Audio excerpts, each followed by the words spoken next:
วันนี้จะมีธรรมะพุทธประวัติตัวอักษรเจ้าแล้วก็อาหารพื้นเมืองนะเจ้าสวัสดีเจ้าเดี๋ยวนอดเสียงขึ้นนะเจ้าฮัลโหลฮัลโหลฮัลโหลเจ้า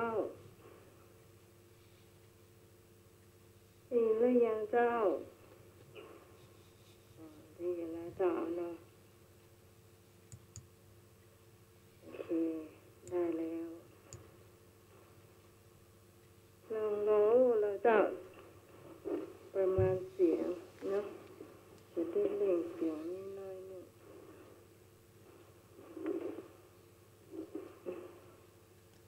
ได้ยินโอเคเนาะ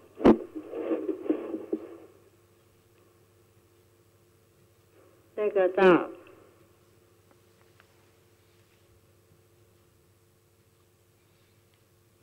หายไปแล้วดับปิดได้ยังเจ้าได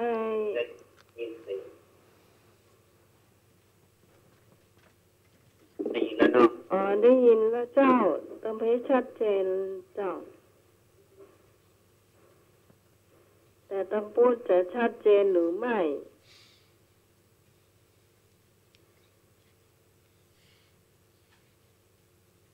ได้เลยเนาะอู้ได้เลยเจ้า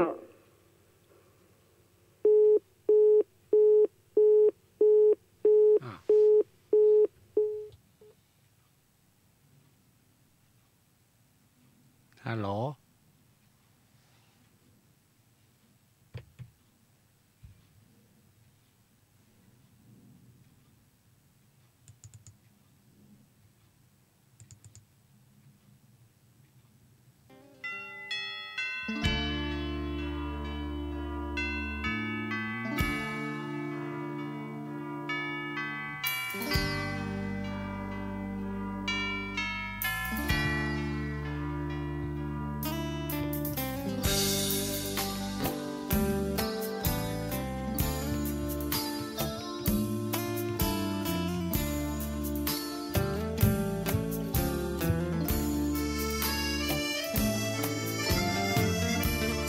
ชวนทุกท่านเข้าวัดเข้าวา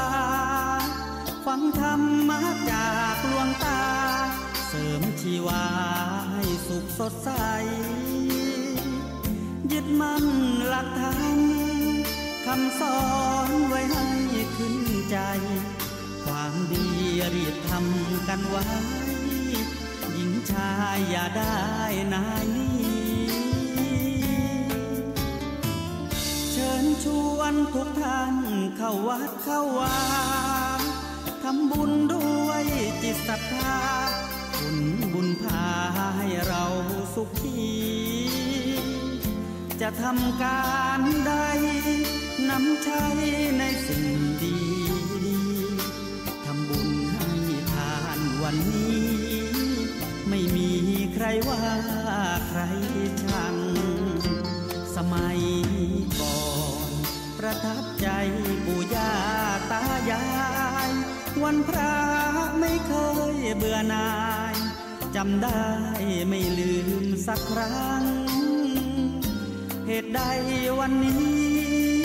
มีคนเข้าวัดน้อยจังอยากให้ก่อนอีกครั้งฝากความหวังกับคนรุ่นใหม่เชิญชวนทุกท่านเข้าวัดเข้าวารับศีลรับพรหลวงตาเสริมคุณค่าให้กับจิตใจโอ้โหความดีวางแล้ววันมันข้างอยู่น่ะกดดักปิงอ่ะวางจากการงานเมื่อ226-058ชวนท่านไปทำบุญ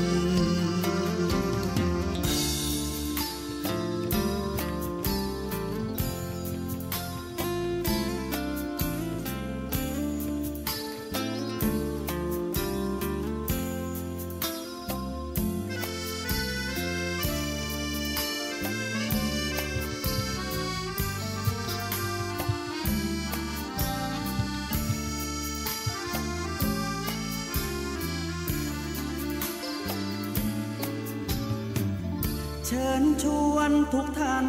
เข้าวัดเข้าวารับศีลรับพรหลวงตาเสริมคุณค่าให้กับจิตใจกระทำความดีเรื่องนี้ไม่ต้องอายใครว่างจากการงานเมื่อใดเชิญชวนท่านไปทำบุญกระทำความดีเรื่องนี้ไม่ต้องอายใครฝากเพลงเชิญชวนยิ่งชายอย่าอายเรื่องการทำบุญ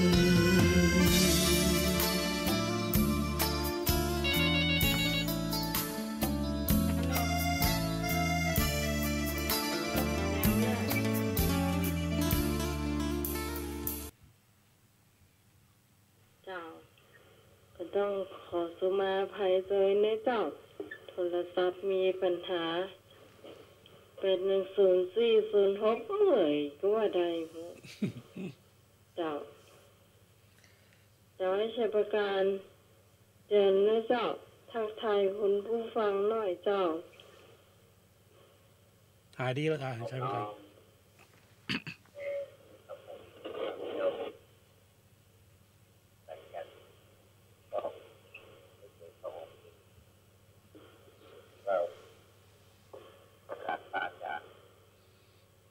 เสียงเป็นแน่นอนทำไมเสียงเป็นแบบนี้เสียงดังนิ้วเดียว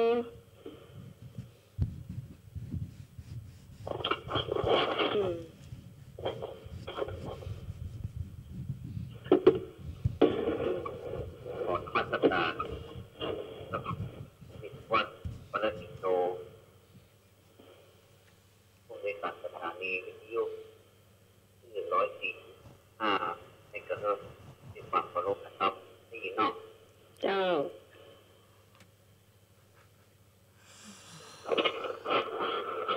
เราหูและหมดเลยนะ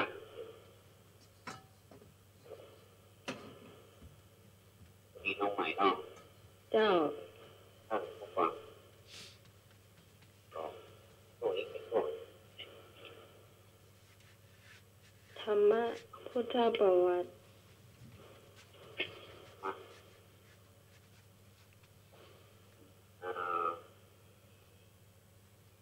ตามได้นะครับ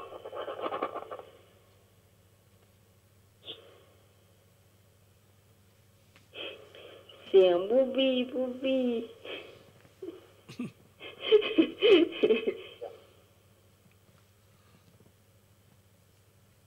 ผมจะอ่านดังต่อไปนี้แล้วคือดีแล้วเหรอดีละคิดว่ามันเปรียบเหมือนอะไรอย่างเจ้าพืชทั้งหลายทั้งมวลอันประขาดประเน่าประเฉาผู้แก่นได้มีรากฝังดีบุคคลปลูกไว้ในแผ่นดินที่ทำไว้ดีแล้วในไร่นาก็ในไร่นาจะมีผลก็หลังดีลงมาดีเมื่อเป็นเช่นนี้พืชเหล่านั้นก็ความเจริญงอกงามไพบูลย์ทันใดกรรมที่บุคคลทำก็โลภะโทสะโมหะและอื่นๆเป็นกรรมที่ให้ผลในอัตภาพต่อไปอันนี้ที่ผู้มันนี้เปรียบด้วยกฎแห่งอย่างครับก็กฎแห่งกรรมกฎแห่งอกุศลกฎแห่งโลภะโทสะโมหะก็มีข้อใดหนึ่งเลยกฎแห่งกรรมกฎจำได้ก็แค่ข้อจำได้ก็ครับนี่เลยจำก็ผมโทษโทษนะครับเนี่ยก็ได้มีเตรียมไว้เลยเนอะ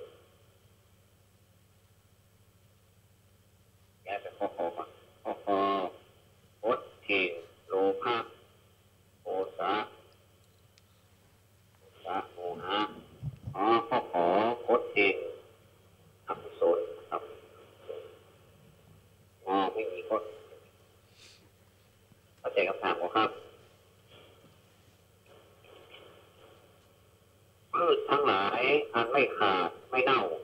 ไม่เฉาให้แข็งได้มีรากฝังอยู่ดีบุคคลปลูกไว้ในแผ่นดินที่ทำไว้ดีแล้วในไร่นาที่ดีฝนก็ตกดีเมื่อเป็นที่นี้พืชเหล่านั้นก็ถึงความเจริญงอกงามไพบูลย์ฉันใดกรรมที่บุคคลทำเพราะโลภะโทสะโมหะและเป็นกรรมที่ให้ผลในอัตภาพต่อไปฉะนั้นเหมือนกันวิอูนี้หมายถึงกฎข้อใดก็กฎแห่งกรรมขอกฎแห่งอกุศลขอกฎแห่งโลภะโทสะโมหะข้องอไม่มีถูกเลยเอาข้อที่ถูกต้องนะครับข้อไหน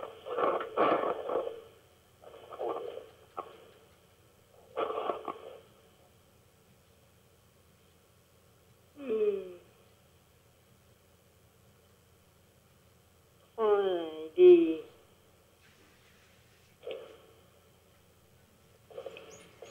เปรียบเทียบอย่างนี้ มั ไหม มันเปรียบเทียบ นะครับ เจ้า อยากก็ไม่อยากง่ายก็ไม่ง่ายเขาเปรียบเทียบให้ฟังแล้วนะครับ เจ้า สวัสดีครับ เจ้านึก ผมโอเตานะครับ ว่า ข้อกอไก่ครับ ก็ไก่ก็ เป็นกรรม โอ้แซงคิวให้หน่อยไปแล้ว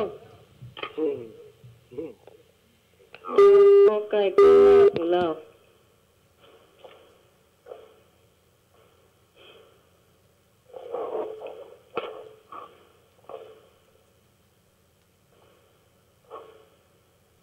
เจิดนะเจ้าคุณผู้ฟังท่านใดจะตอบ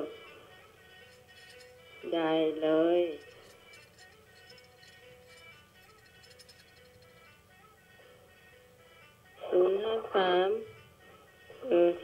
053มาได้แล้วเนอะ053น้องหมายอยู่ละเจ้า052010462เจ้า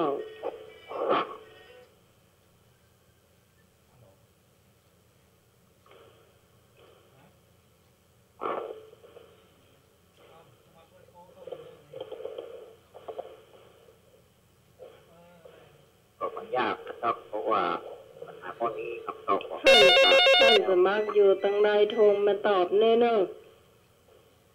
สวัสดีเจ้า สวัสดีเจ้า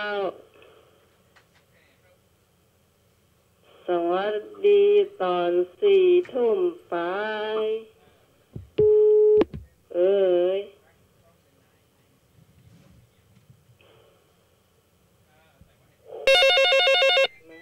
มาเลยเจ้าลองไปกดของน้ำไหมขวางเนอะ เจ้าสวัสดีเจ้าน้องไม้ จ้าไม่นวล เจ้า เจ้า ไปสาท่านอาจารย์ท่านสมัครนะเจ้าสวัสดีไอ้สประการเดินนะเจ้าทำนะใครเครียดกูคนเลยเนาะ เจ้า เมืองกล้ามานี่เจ้ากล้า อ๋อ ประเดี๋ยวนี้ ไม่ เจ้าน วลเข้ามา เจ้า ประเดี๋ยวนี้เนาะ ไปกี่โคแล้วเจ้า ยัง อ๋อเจ้า ยัง ตัวเองนึกนะเจ้า ตัวนึก ก็ไก่เดา ก็ไก่คุณผู้ฟังที่เข้าสายมาตามเข้าใหม่นะเจ้า เข้ามาตาม052010462นะเจ้าสายว่างสายเดียวว่าสายเดียวนะเจ้า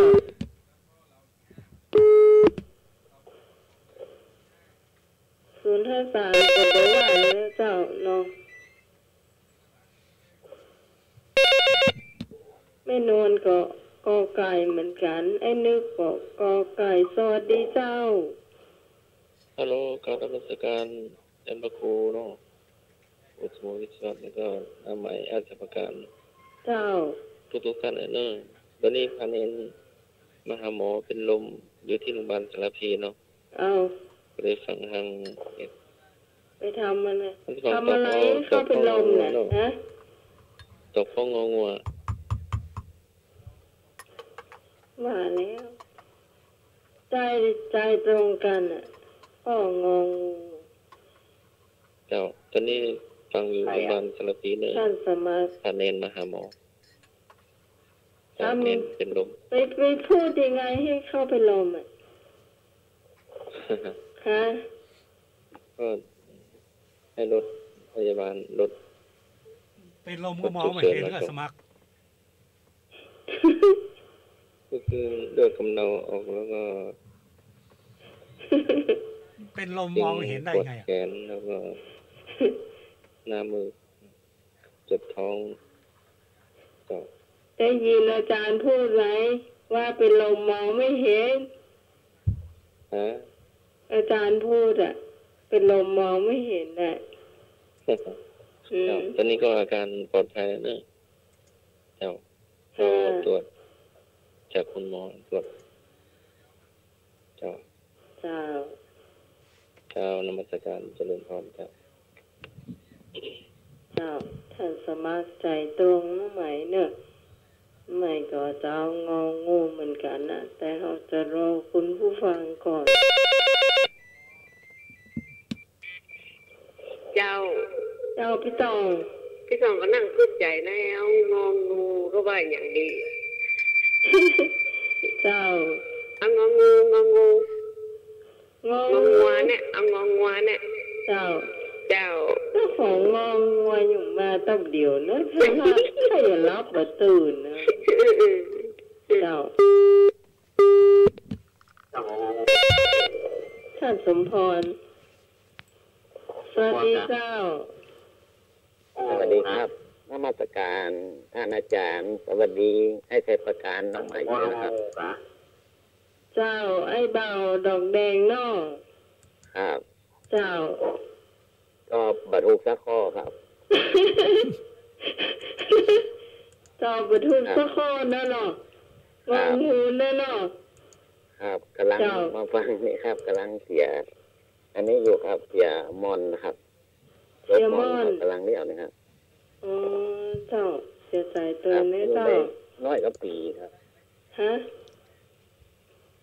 ร้อยก็ปีกะ โอ้ กำลังเลี้ยวงานจบนี่ครับ อายุยืนแต่ว่า ครับ 101นี่เนาะ ครับครับครับขอบคุณครับ เป็นม่อนนี่เนาะเจ้าอายุนักแต่นักว่า109 ปี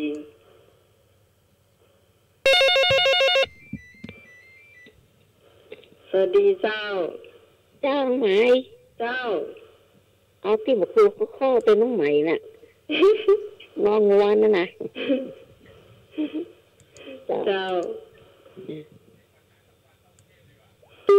ฟังดูแล้วน่าจะบรรทุกข้อ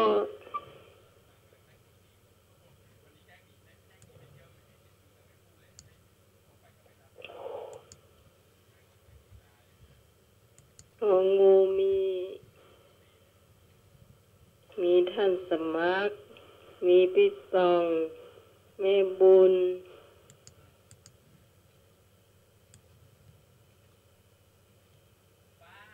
แม่นวลไปตังไอ้นึกเจ้าไอ้หน่วยเหรอไอ้หน่วยเหรอเข้าใจ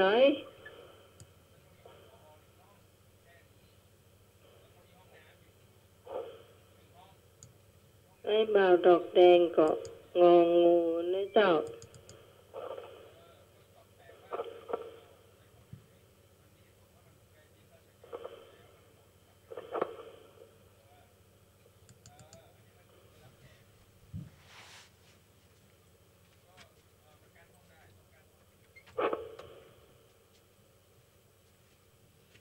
มีถึงกระเจ้าคุณผู้ฟังที่อยากตอบ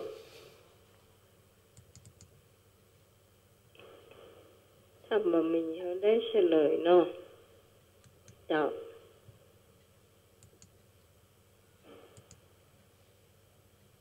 ถามว่า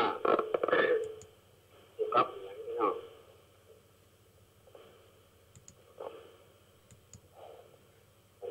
วนคำถามหน่อยนะครับ เจ้า ขออนุญาตก่อนครับเก็บเหมือนพืชทั้งหลายอันไม่ขาดไม่เน่าไม่เฉาให้เก็บได้มีรากฝังอยู่ดี คลปลูกไว้ในแผ่นดินที่ทำไว้ดีแล้วในไร่นาที่ดีฝนก็ตกดีเมื่อเป็นที่นี้พืชเหล่านั้นก็ถึงความเจริญงอกงามเป็นผลทันใดกรรมที่บุคคลทำเพราะโลภะโทสะโมหะและอื่นๆเป็นกรรมที่ให้ผลในอัตภาพต่อไปกันนั้นเหมือนกันหากว่าเป็นเรื่องผลความเสี่ยงกรรมนะครับเรื่องกรรมกอไก่โกฎแห่งกรรมต้องนะครับนอกนั้นมันเป็นเพียงแต่หลอกก็ได้ค่ายโกฎหรอกโกฎแห่งกรรมถูกต้องนะครับโอไก่เนาะจ้ะต้องพูดถึงโกฎแห่งกรรมมีไอ้นี่กับแม่นวลเจ้าถูกนอกนั้นผิดหมด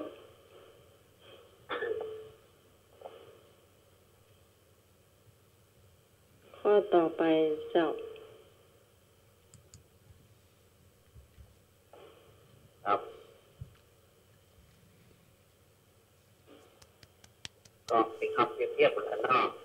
บุคคลผู้ใดที่ได้ประทุษร้ายมิตรเอาอามิตรย่อมย่ำยีบุคคลผู้นั้นไม่ได้จุดต้นไทรมีรากและหญ้างอกงามอายุไม่อาจพัดผ่านให้ล้มได้นั้นคือประโยชน์ข้อใดบุคคลผู้ใดไม่ได้ประทุษร้ายมิตรเราอามิตรย่อมย่ำยีบุคคลผู้นั้นไม่ได้จุดต้นไทรมีรากและหญ้างอกงามอายุไม่อาจพัดผ่านให้ล้มได้นั้นคือประโยชน์ข้อใดก็ประโยชน์ของการสงเคราะห์ผู้มีความทุกข์ขอประโยชน์ของการสงเคราะห์ญาติขอประโยชน์ของการสงเคราะห์ภิกษุสามเณรงอประโยชน์ของการชาปนกิจสงเคราะห์ขอประโยชน์ของการสงเคราะห์ผู้มีทุกข์ขอประโยชน์ของการสงเคราะห์ญาติขอประโยชน์ของการสงเคราะห์ภิกษุสามเณรขอประโยชน์ของการชาปนกิจสงเคราะห์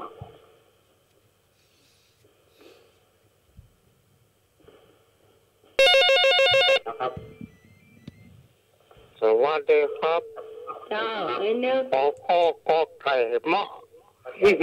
กอไก่มะกอไก่กูไข่มะเจ้าแต่แน่หนุ่ยเจ้าของมีหมูไอ้นึกเจ้าไอ้นึกเอาข้อกอไก่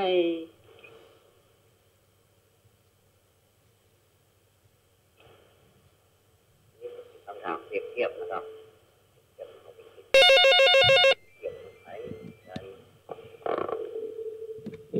สวัสดีเจ้าน้องไหมเจ้าแม่นวลเดานะจ้าเจ้าเอาคอควายแม่นวลเอาคอควายที่มีพิสูจน์สามเณรจ้าแต่ที่จริงกอไก่ก็น่าสนนะ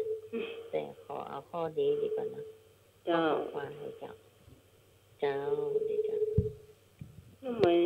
ฟังคำถามตะกี้ยังมาเคลียร์อะไรงั้นขออนุญาตวนคำถามนะครับเพื่อจะได้ตอบให้คุณน้องบุคคลผู้ใดมิได้ประทุษร้ายมิตรเราอามิตรย่อมย่ำยีบุคคลผู้นั้นไม่ได้อามิตรก็คือศัตรูครับดูต้นไทรดูที่ก็เหมือนต้นไทรมีรากและหญ้างอกงามอายุไม่อาจพัดพาให้ล้มได้ฉะนั้นหมายความว่าต้นไทรมันมีความแข็งแรงนะลงมาพัดคือประโยชน์ข้อใดนี่ข้อเปรียบเทียบนะครับคือประโยชน์ของข้อใดนะครับก็ประโยชน์ของการสงเคราะห์ผู้มีความทุกข์ขอประโยชน์ของการสงเคราะห์ญาติขอประโยชน์ของการสงเคราะห์ภิกษุสามเณรขอประโยชน์ของการชาปนกิจสงเคราะห์ชาปนกิจเขานะครับผมมีคำสงเคราะห์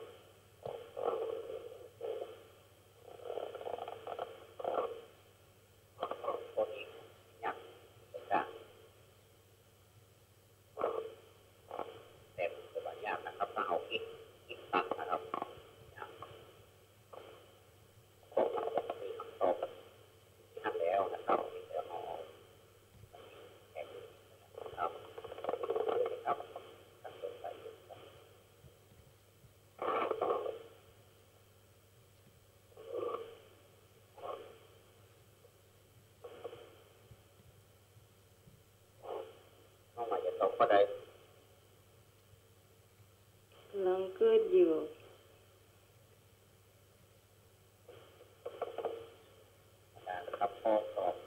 ต้องเพิ่มขึ้นนะครับจะโอเคเนาะ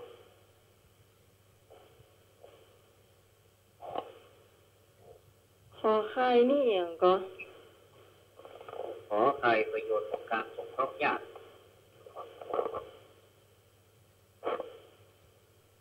ญาติควรคำตกครับนะครับขอใครประโยชน์ของการสงเคราะห์ผู้มีความทุกข์ใหญ่ยิ่งหนอขอใครประโยชน์ของการสงเคราะห์ญาติขอควายประโยชน์ของการสงเคราะห์สู่สามเณรของูประโยชน์ของการชาปนกิจสงเคราะห์ขอใครประโยชน์การ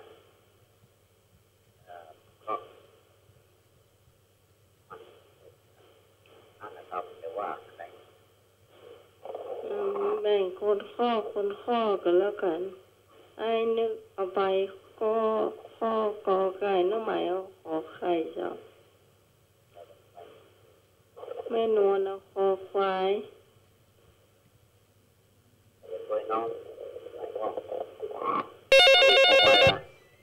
แม่นวลเอาคอควายเจ้าคนไหนคนเดียว โดยขายแทนสมาร์ท ก็อยากได้หัวข้อนะ ฮะ มันละเอียดเนาะเอาทำได้แต่ประการเนาะยากกว่าเดี๋ยวตัวแม่อย่างนั้นข้อควาย เจ้าแม่นวลเจ้าตัวแม่นวลนะเจ้าเจ้ายังเหลือไอ้บ่าวดอกแดงเจ้าแม่บุญเจ้าไอ้หนูเจ้ามาไอ้บ่าวธงชัยนะเจ้าเอาอะไรดีเนาะ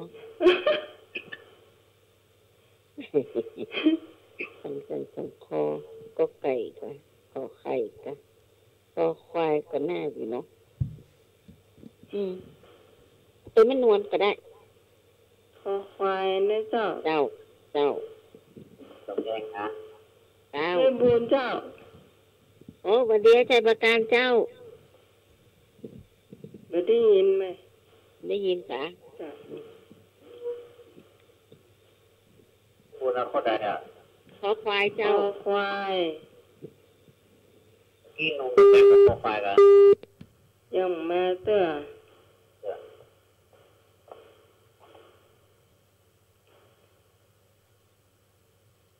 ที่ท่านสมัครอย่า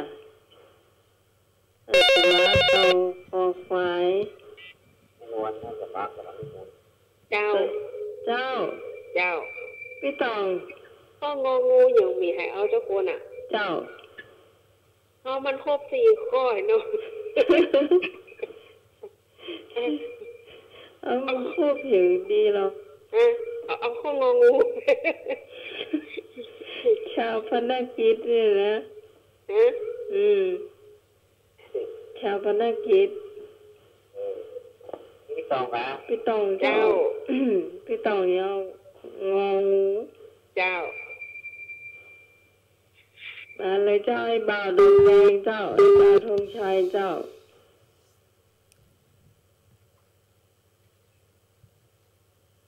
โอ้ยหนุ่ยหายไปไหนนี่เจ้าหนีไปรับนะ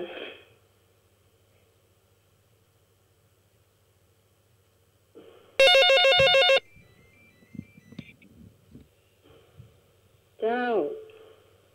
ครับน้องหมายข้ององูบ้างมันมาครบอย่างพี่ตองงองูครับเอาข้ององูครับไอ้บ่าวดอกแดงเอางองู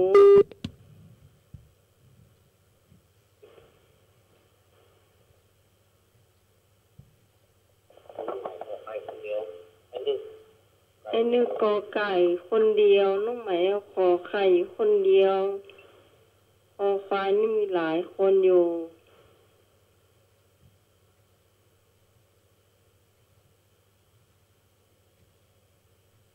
ไ อ้บ่าวธงชัยแล้วเจ้า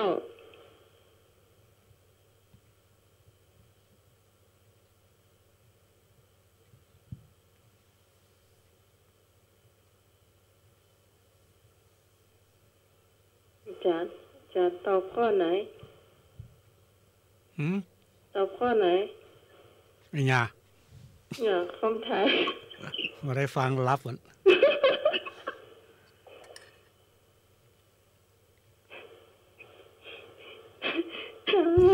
ยังว่าคือซ้ำรับไปด้วย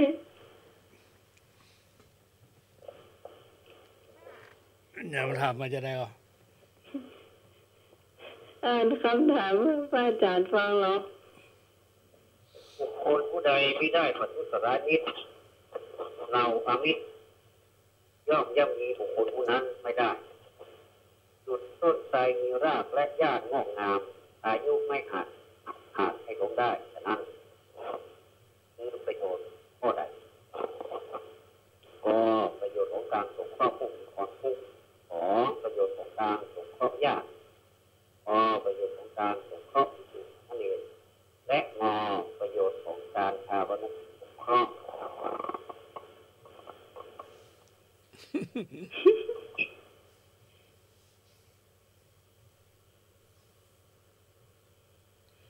ขอใครอ่ะขอใครอาจารย์ทำขอใครเนอะจะขอใครกันเจ้า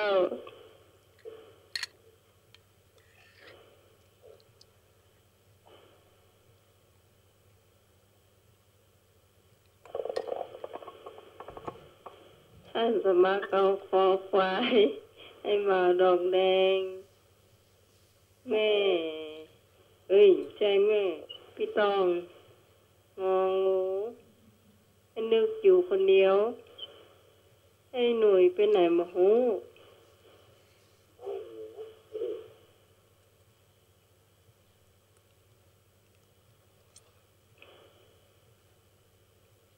แม่บ่าวดอกแดงก็งองูเจ้าใช่เลยเจ้าจะได้หูคำถามมันก็คือถามว่าใครเป็นถามนะครับที่จะได้ทำร้ายมิตรก็คือญาติในที่นี้นะครับญาติเขานะครับ เราที่เป็นญาติของเราเนี่ยย่อมย่ำดีเอาก็ได้ว่าย่อมย่ำดีผู้นั้นก็ได้เหมือนกับต้นไม้ไผ่ต้นไม้ไผ่มีหาดกับหญ้างอกงามกับต้นไม้ไผ่หญ้ามันเนาะมันจะน้อยลงมาหาเป็นของหญ้าครับมันจะแพงตัวอย่างงามนะพอลมใหญ่ลมหลวงสามารถเก็บปัดโคตรได้ครับนี่แต่เป็นเมืองนอกมีประโยชน์ข้อใดที่ผมทางทะเลพอกันนอกประโยชน์ของการสงเคราะห์ผู้มีความทุกข์นี้มันทุกข์อย่างไรนะครับน่าจะทุกข์แบบมักเล่าเรามีความทุกข์ของสตางค์เอาให้มันดีจังอย่างไรโตในนั้นนอกนี่เป็นของเป้าเป็นนะครับความทุกข์เป็นเนาะพอควายหลวงพ่อชูสามเณรนี่ก็เป็นอย่างนึงนะครับแต่ว่าญาติแต่ว่าไม่ใช่ญาติเป็นอาจารย์แต่ว่าครับงองูชาวนาที่ส่วนข้อนี่องค์ไปที่หัวใจเนาะจะต่างหัวเอาจะได้เอากูดังๆหน่อยเจ้าไอ้สัปการจะดังแล้วนะครับเนี่ยมาตรฐานแบบนี้เจ้า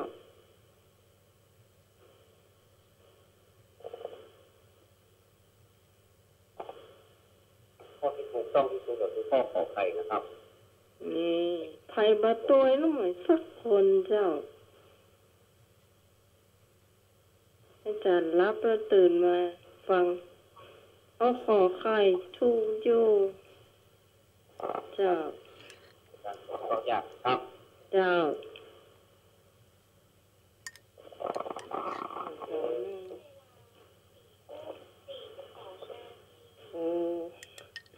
2 ข้อบ่ได้ไปเป็น40 นาทีโหดเนาะเจ้า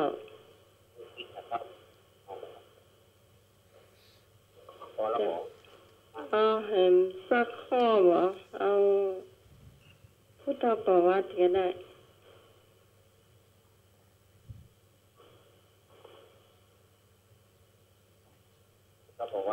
พุทธประวัตินี่ก็ต้องเกี่ยวกับพระพุทธเจ้าครับจ้า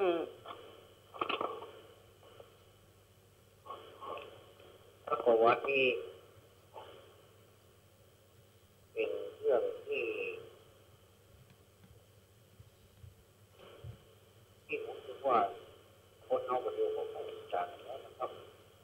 ว่า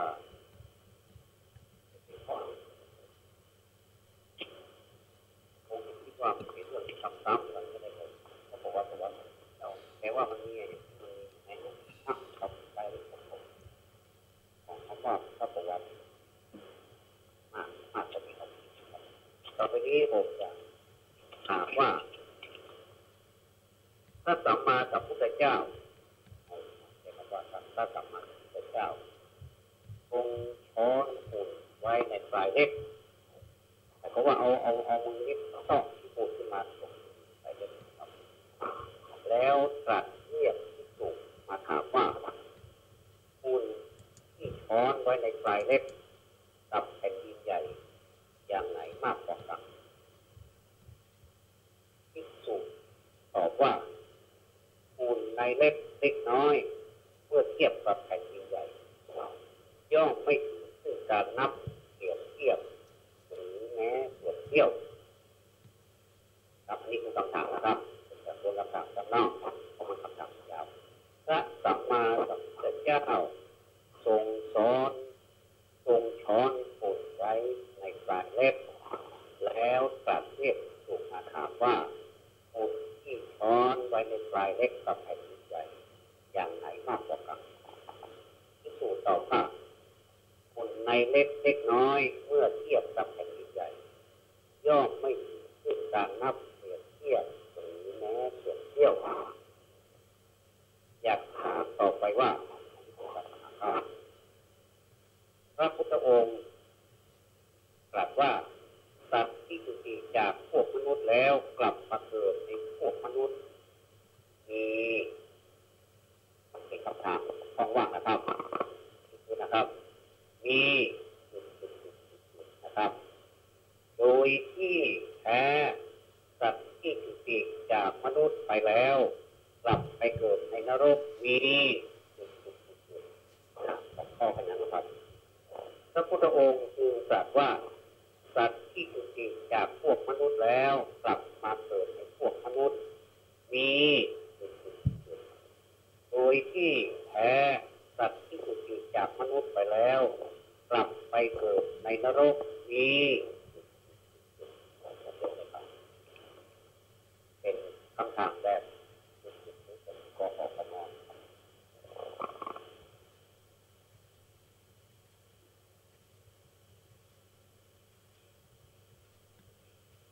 ำตอบกับนอกพระพุทธองค์จึงตรัสว่าสัตว์ที่จุติจากพวกนรกจากพวกมนุษย์แล้วกลับมาเกิดในพวกมนุษย์มีโดยที่แท้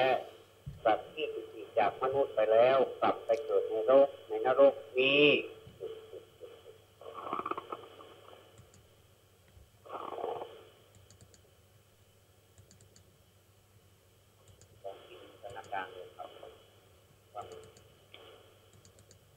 ตายไปแล้วน่าเป็นน้อยคนตายจากมนุษย์ไปแล้วก็เกิดในนรกน่าเป็นน้อยทำออกนะครับน้องใหม่นำก็ได้หรอกอาจารย์ที่โมนอาจารย์ตื่นแล้วมันบอกที่ไข่รับประมาณไข่รับตอบที่สวัสดีเจ้าสวัสดีครับ เจ้าตอบออกกอไก่โกโง่เหมือนเขาละมันก็มีข้อไก่ขอมาสิลูกซึ่งว่ามีข้อไก่ขอไข่ซึ่งอย่างไอ้นึกผมคิดว่าคำตอบครับนะคำตอบครับผู้ตำรวจพระพุทธองค์จึงตรัสว่านี่เป็นคำตอบหมดเลยนะครับที่เข้าไปมันเองพระพุทธองค์จึงตรัสว่าสัตว์ที่จุติจากพวกมนุษย์แล้วกลับมาเกิดในพวกมนุษย์นี้ครับโดยที่แท้สัตว์ที่จุติจากมนุษย์ไปแล้วกลับไปเกิดในนรกนี้ผมเอาที่ปีมาเกิดเหมือนมนุษย์ครับทำดีก็ต้องได้มาเกิดเป็นมนุษย์แถมได้มันทำดีกับเกิดมันมีจุดสองอันก่อนนะช่องว่างที่เราจะต้องเติมต้องเติมให้มันความสมบูรณ์เข้าไปมันเติมอย่างเดิมผมยังไม่เข้าใจเด้อละ8%ละเจ้าอย่าอ่านคุณวิสมัยน้ำก่อนอ้อผมจะตุยยังมาจบจะทำอีกก็นะโอ้ยผมก็ซ้ำฟันพิงกะ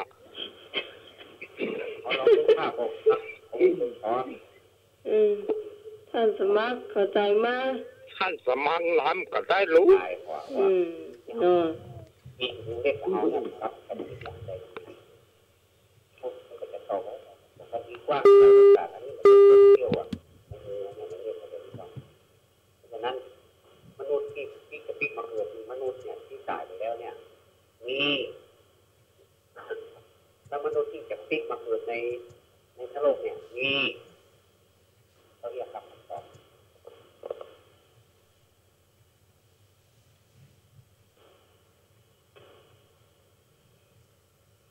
อาจารย์ลงนำแล้วเจ้า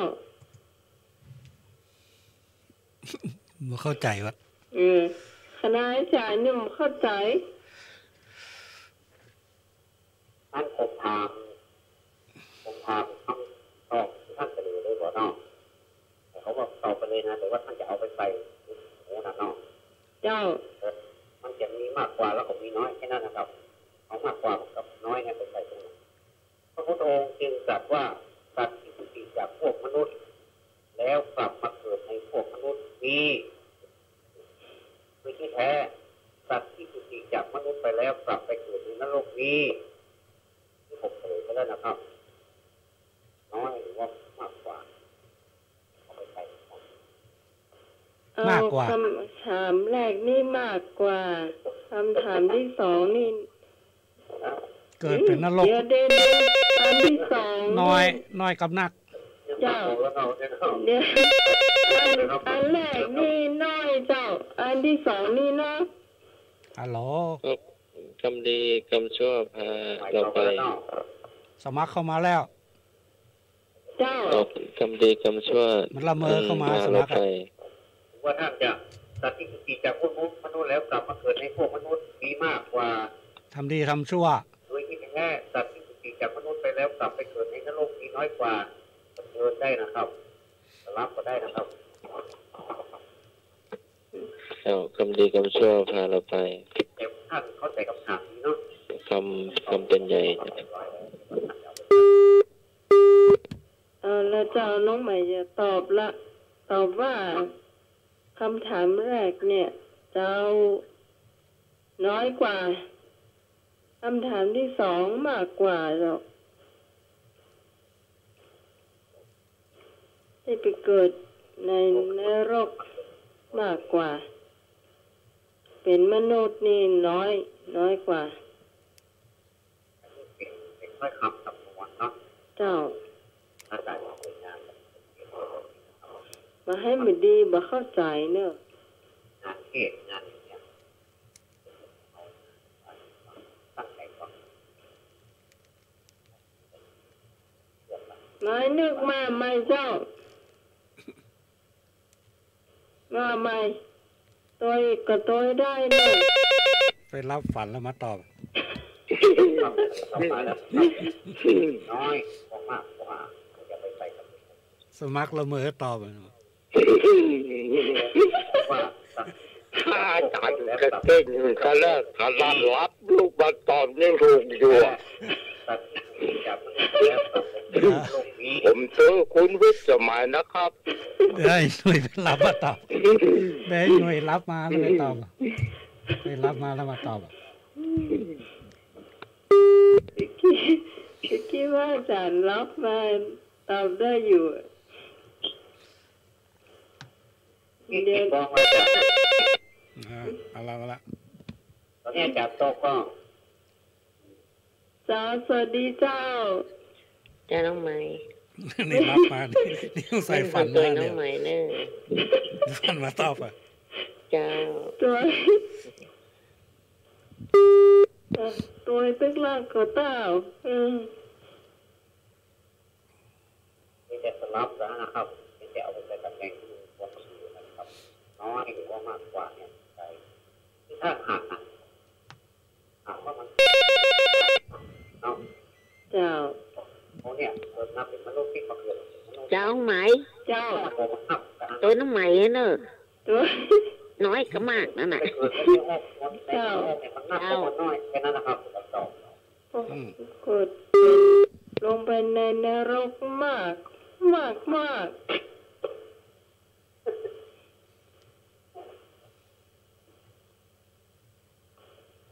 ไอ้ก็บอกเคยหานักนรกเนาะ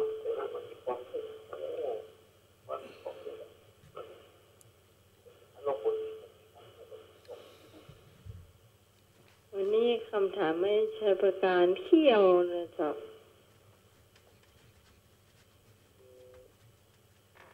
ท่านคิดอย่างเนาะได้แก้งเนาะได้แก้งดูเดี๋ยวถ้าน้อยก็ได้แก้งเนอะถ้าน้อยก็บ่สมควรจ่ายเนอะโหได้แก้งไปท่านสมัครรับฝันมาตะกี้มาตอบกรรม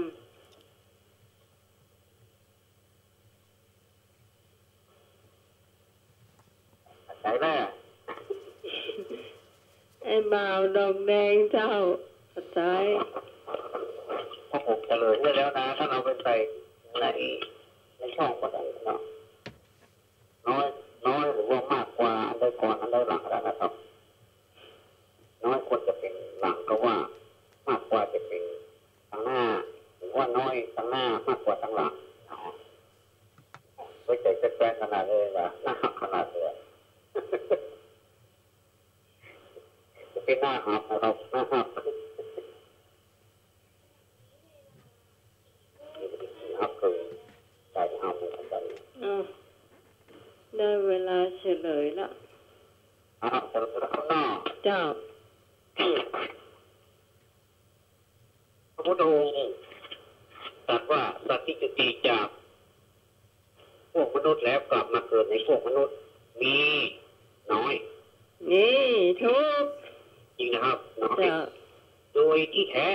ว่าแท้จริงแล้วเนี่ยสัตว์ที่จุติจากมนุษย์ไปแล้วกลับไปเกิดในนรกนี่มีมากกว่านี่ทีนี้ครับถูกเอาเป็น100จะทำอะไรน้องใหม่ที่เขาจับรอดคนงงไหวเพียบดีฟังดีไอ้ท่านอื่นก็คงจะว่าลีลาจะเข้าในไหนเนาะมันมีเจตนาไปแก้ท่านนะครับแก้ให้ทุกท่านนั้นไอ้ของคิดเดี๋ยวนี้เราก็ต้องใจไว้พี่เป็นการเนาะตามต่อไปนี่ภาษาไทยนี่ใช้ประการถนัดอยู่แล้วนะอันนี้ก็เป็นการเล่นสำนวนนะครับเจ้าเอาเป็นตายภาษาไทยกันจ้ะแม่นอาทิตย์ที่แล้วในหัวหมุนกันวนๆน่ะโอ้ถ้าเดี๋ยวว่ามาแก้กันนะล่ะมันข้าพเจ้าบอกว่าอันเนอะเจ้าท่านสมัครคนเดียวที่บ่เข้าใจนอกนั้นบ่เข้าใจหมดเจ้าให้ใช้ปากกาเนี่ยกับที่เข้ากับเราให้ได้ซื้อยาไปที่เขาลองใช่ครับผมพิจารณาเลยเอาละอักษรต่อไปนี้เจ้า อักษรต่อไปนี้กอไก่มีหัวเข้าตรงไหนเป็นอักษรอย่างเจ้าคุณผู้ฟังหัวมันเข้าตรงไหนที่ตายทั่วไปเขาว่าตายไปทั่วไปคุณผู้ฟังมาก่อนไปหมดละเอาได้ยินก่อนครับผมได้ยินก่อนเลยฮะสวัสดีเจ้าน้องไหมเจ้าทอทงนะเจ้าถอถุงเจ้าถูกต้องเจ้าถูกต้องเจ้าไม่หนวดอันนี้ละเจ้าที่ท่านสมัครบ่เข้าใจ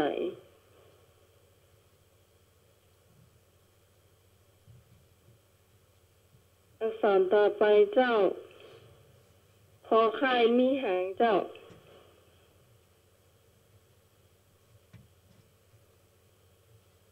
ตาก็พอไข่มีหางตาก็ตาฮะตาเดี๋ยวสวัสดีเจ้าพอไข่มีหางค่ะเจ้าโซสู้ไปใจอยู่ว่าพอไข่โซช้าง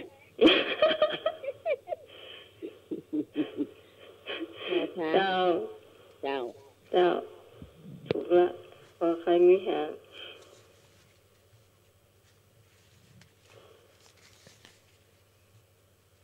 พอควายมีหางเจ้า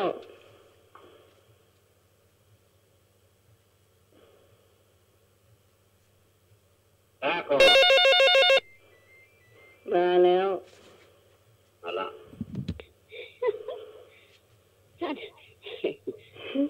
อาจารย์ประการตาพอควายมีหางเจ้าคอสลาเจ้าถูกละไอ้เจ้าประการท้ายผ่องก็ได้แล้วท้ายผ่องครับผมจะท้ายบางทีปิดคำพ้องเสียงกันเลยจะท้ายสองคำมันน่ะคือคำว่าจ็อกกิ้งหมายถึงอะไรอย่างจ็อกกี้หมายถึงอย่างไอ้ก่อนเพราะว่าเป็นกติกาจ็อกกิ้งเดี๋ยวแป๊บหนึ่งนะเจ้าจ็อกกี้คืออะไรจ็อกกี้คืออะไรแป๊บหนึ่ง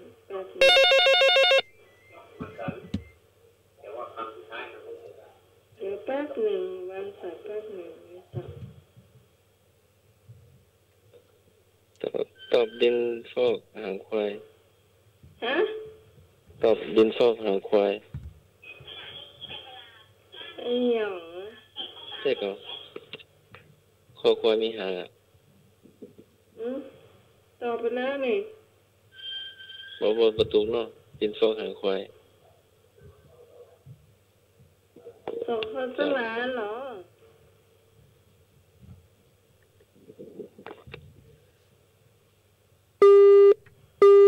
ฮัลโหลเจ้าเกี่ยวกับสมัครว่าจะ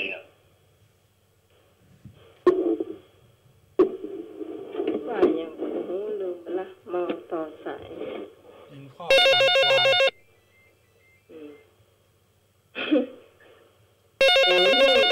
หางควายควายอย่างผมหู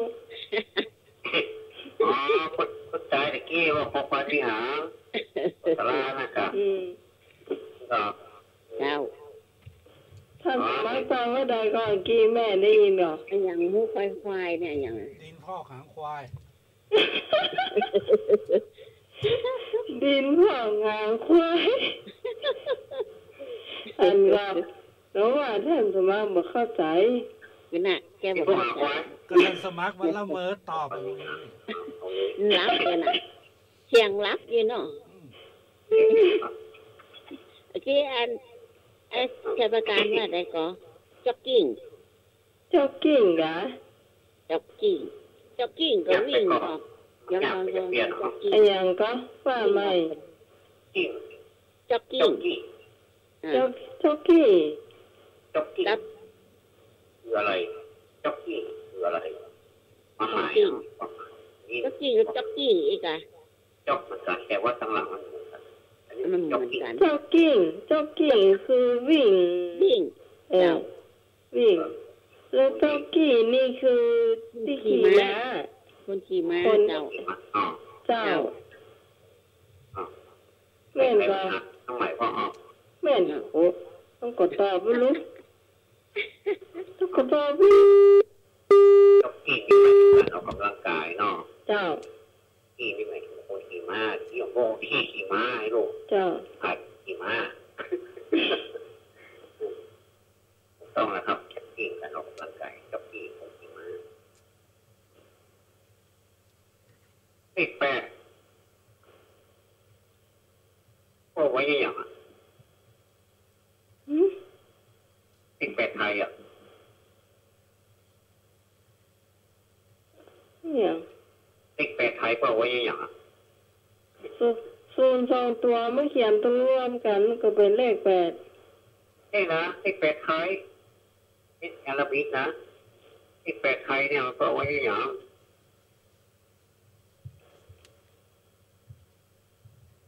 ไม่อย่าง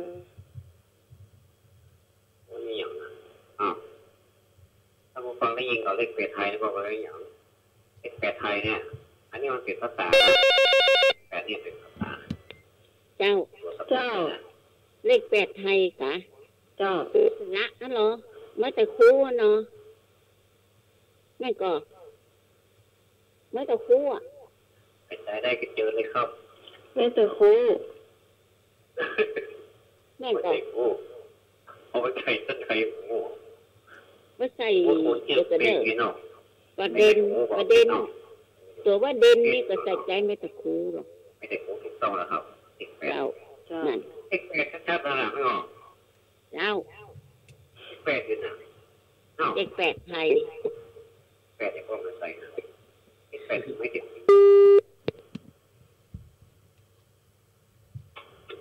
คนใจพร้อมกันเนาะไปใจพร้อมกันซื้อจ้ะเป็นกัน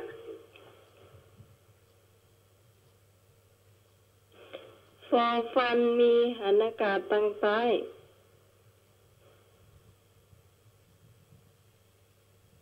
ได้ก่อน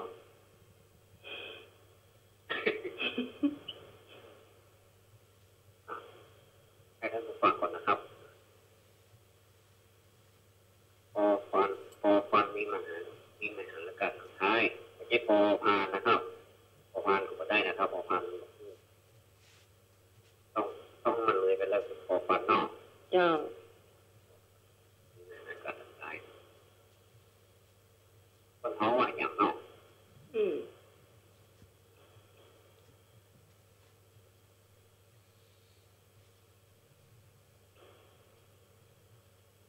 ตอบมาได้เลย สวัสดีครับ เจ้า รอจุฬาแม่ก็ครับ ถูกแล้ว รอจุฬาน อก รอจุฬาเจ้า แล้วมีหัวอย่างโอ้ยังไงเนี่ยว่าไปแล้วเว้ย ไอ้ยังก็ว่าไป ยังไงดีโอ้แหวนมันมีหัวอย่าง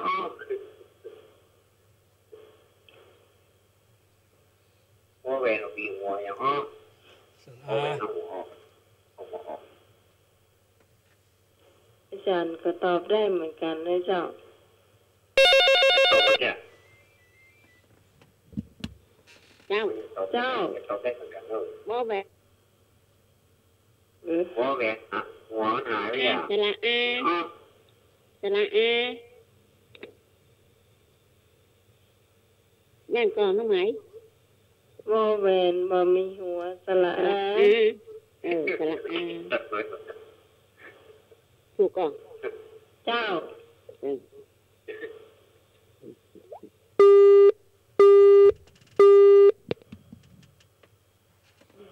มันก็ถูกเล่ากะเนาะบอ อใบไม้มีหันอากาศตรงกลาง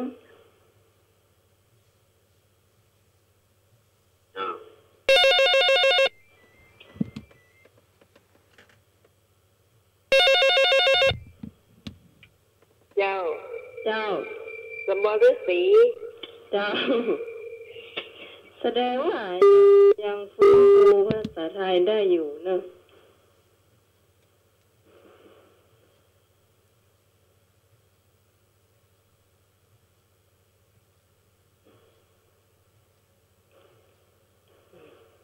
นี่ใช่ประการถามพ่องปะเราก็ไปแจ้งมาก็ไปแจ้งอย่างว่าฮะเราก็ไปแจ้งมาก็ไปแจ้งอย่างว่าครับทอผู้เจ้าเราใจเนาะมาก็ใจอ่ะทอผู้เจ้าไอ้มาก็ไปแจ้งอย่างว่า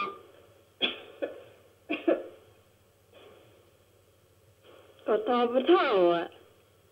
ไอ้ที่ตอนะอันนี้ถอนะถอก็ไปแจ้งมาก็ไปแจ้งอย่างว่าชอก็เชอชอก็เชอก็แม่นมากครับคว้าควายผมว่าไปละโตเต่าหัวเน่าไปยังไงโตเต่าหัวปีนคนตัวนี้ที่น่าดูนะครับก็ไปตัดหางแล้วทำนี้อย่างมีความคิดนะคนไปใจหมดแล้วนะครับจ้าสวัสดีเจ้าโทรมาให้ซิ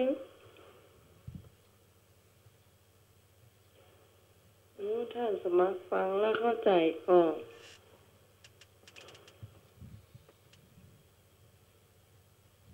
ฟังเป็นนาทีที่สองแล้วนะน่าจะเข้าใจอยู่ลอลิงมีหางสองตัวอ่านว่าอย่างลอลิงมีหางสองตัวอ่านว่าอย่าง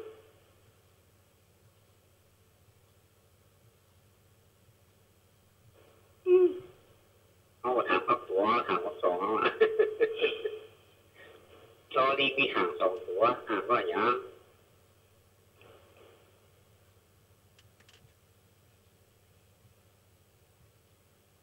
ยานว่าใหญ่เขียนมาถูกเขียนมาถูก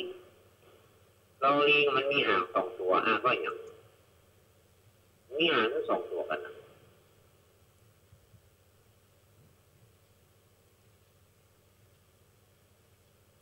สอ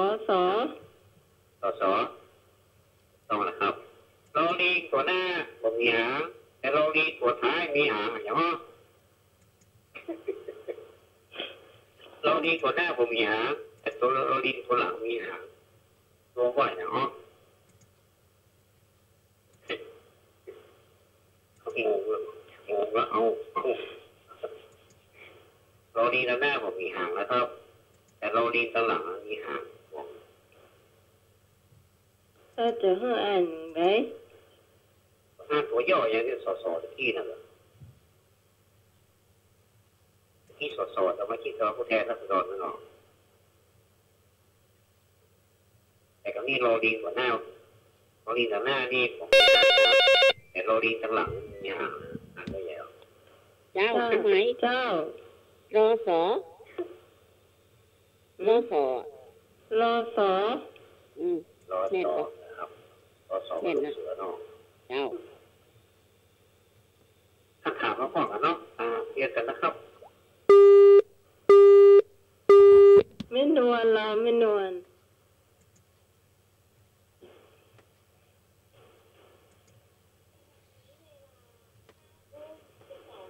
โอ้มาเล่นอักษร5:12 นาทีแล้วเจ้าไปอาหารพื้นเมืองดีกว่า ยังล่ะ ไปยัง ยังพอดีครับพอที่ผมจะโดนกับขี่หักเครื่องดิ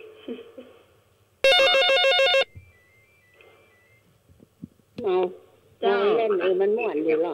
เป็นเหรอเองก็มันม่วนอยู่อีกเดี๋ยวบุญว่าอย่างก็ว่ามาเล่นอักษรม่วนอยู่เจ้าเนี่ยถ้าเมาเล่นนะมันจะลืมมันจะลืมเป็นยังเจ้านี่ของกินเนาะถึงเวลาของกินแล้วเนาะใกล้ปีใหม่แล้วเหรอแล้วก็มนูนกำลังออกก็ประเดี๋ยวเนี่ยต้นลุมดูจ้ะมนูนเอาแกงจ้ะเอาตามได้อยากกินข้าวนะให้ผมปิดทอดเลิกเอาแกงมนูนกันเนาะเจ้าข้าวปีใหม่ปิ้งได้กินเจ้าไม่ชอบมนูนมากกันเนาะเอาแต่เอางัดเอามามีเม็ดในหน่อยง่ายลำเนาะเชื่อประการนี้อะไรอันยังน่ะก็พอหูเสียงล่เดี๋ยวก่อนเจ้าโอ้ไปเตอะอย่างมาแม่โอ้ไปเตอะเจ้าเอาเจ้ามนูนไว้สักแก่นใหญ่เนาะมะแก่งนี่น้ำสักหม้อสักจานถ้วยนี่เนาะเอามาปอกเนาะปอกแล้วก็เสร็จละล้างน้ำเหมือนเลยยางมันนักนะเอาซับเอาก็ได้เนาะซับซอยก็ได้ซอยเป็นปิ่นก็ได้เป็นไม่ว่าซับลำพริกข้าวเกลือดีนะเนาะมันก็แล้วแต่ทางบ้านน้องนี่จะซอยเจ้าเป็นปิ่นนะเจ้าแม่ก็ชอบซอยเป็นปิ่นนะเจ้ารับใส่น้ำไว้โน่แป๊บนึงจะตื่นมากับปากแขนเด้อลืมยังกับปากแขนขาท่านก็ไปลำโหอยู่ใต้แกงมนูนเนาะเชื่อประการอยู่ก็นัก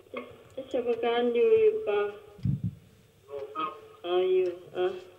โอ้ได้แกงมนูนว่าตับแกงมนูนก้อนเอาแกงก้อนเดี๋ยวก็ตำถ้าต้มลวดกันนะก็แบ่งไว้ตำตัวแกงตัวเจ้าจะกระดูกหมูเนาะ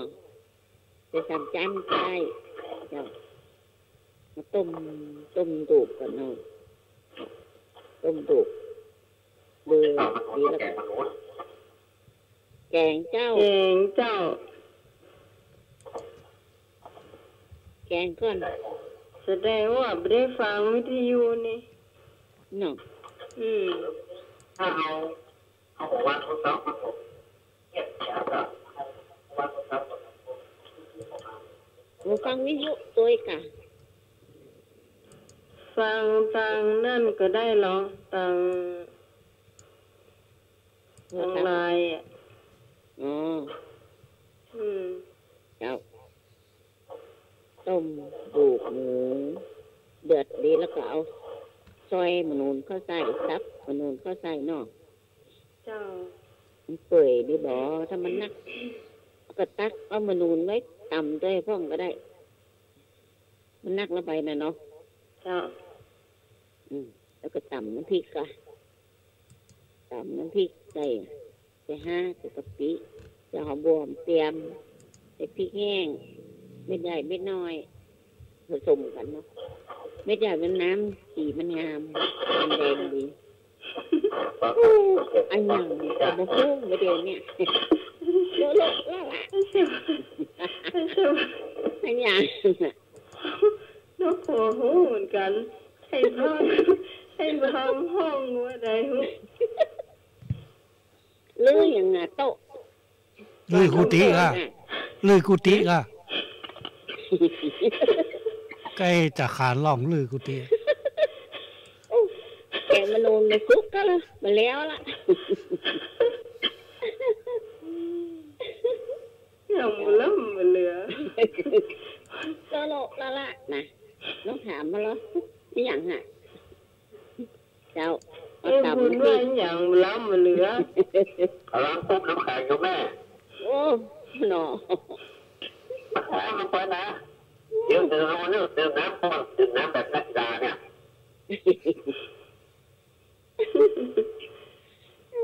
นี่สปะแต่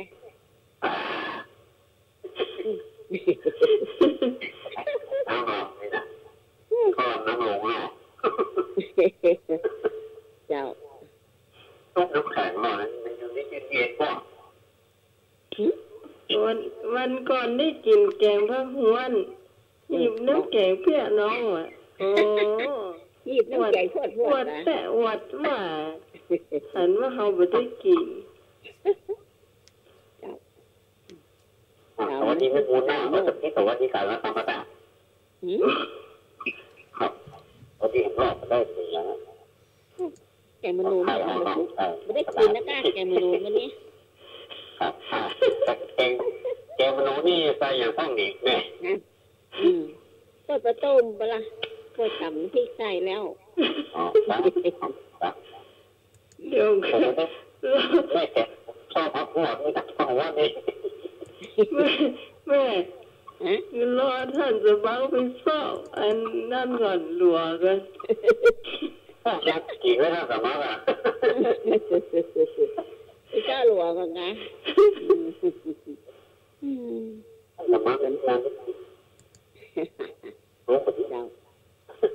ตามพริกละเด้อให้ตามพริกก่อนเด้อพริกแห้งเอาเม็ดใหญ่ผสมเม็ดน้อยเม็ดใหญ่นี่น้ำสีมันงามเนาะแดงหน่อยทุนแล้วเม็ดน้อยนี่มันน้ำมันจะใสเนาะ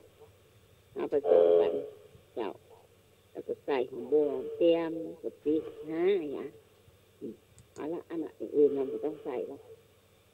แดดแล้วบอกมันนูเปิดแล้วบอกเปิดละเอาน้ำพริกใส่ทำมันต้องคั่วก็ได้จะคั่วก็ได้น้ำพริกนะมันหอมเนาะเดือดโบ้เอาผักละมาไปเก็บผักละต้นหลังบ้านน้องใหม่เนาะต้องเกี่ยวไปแค่หน้านี่ค่ะนั่นแหละนี่ลำหรอผักละ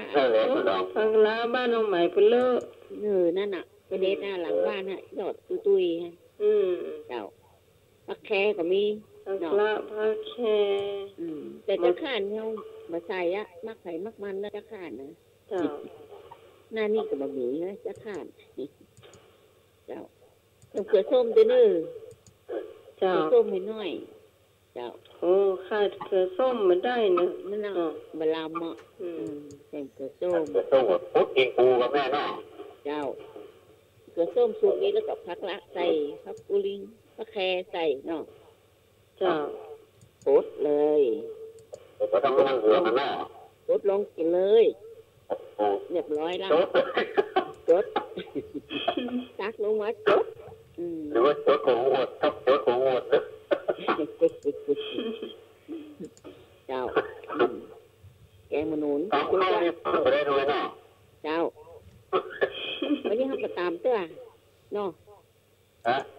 วันนี้ทำประตามเตื้อเนาะประตามเตื้อขีดแกงก่อนปัน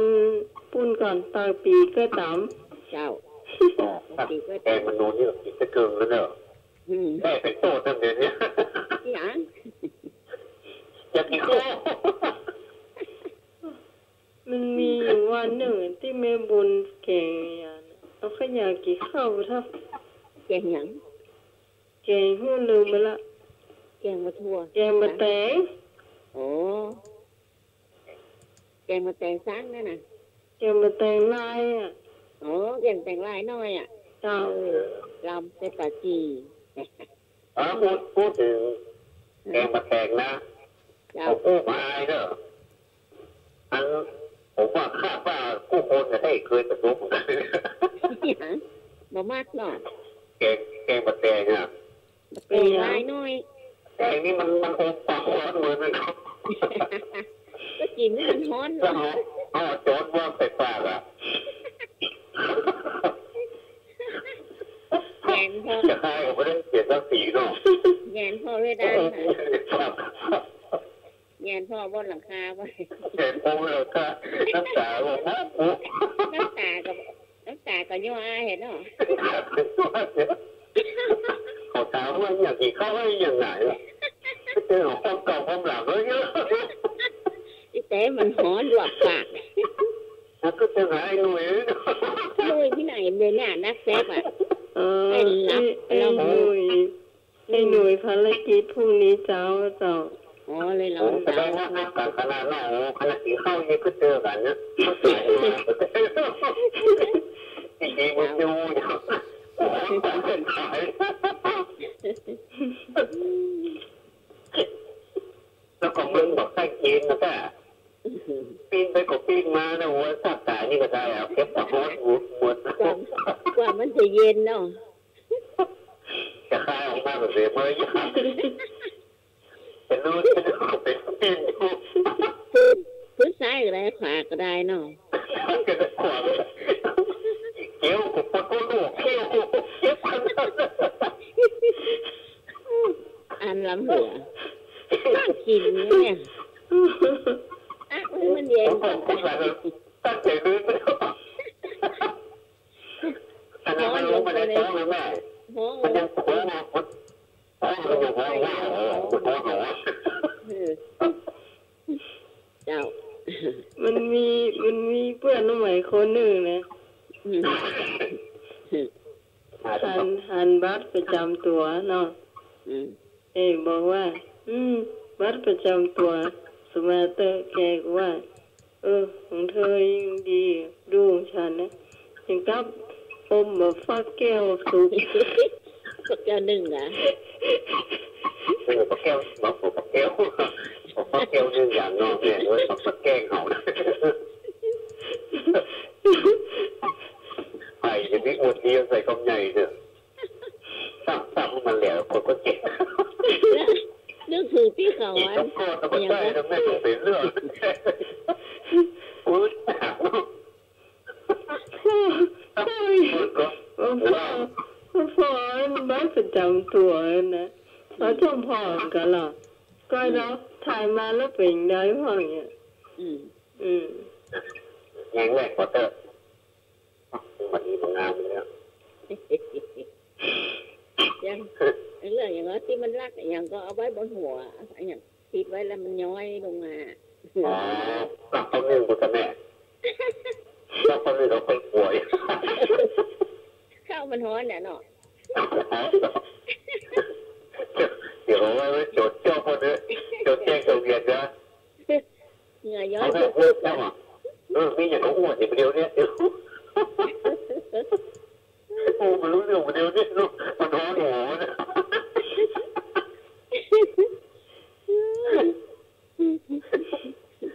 มันว่าพูดก่อนตอนนี้ที่งานออกเลยลูกไม่ใช่เรื่องน่ะเข้ามันไหลลูกเหงื่อย้อยพึกๆอ่ะ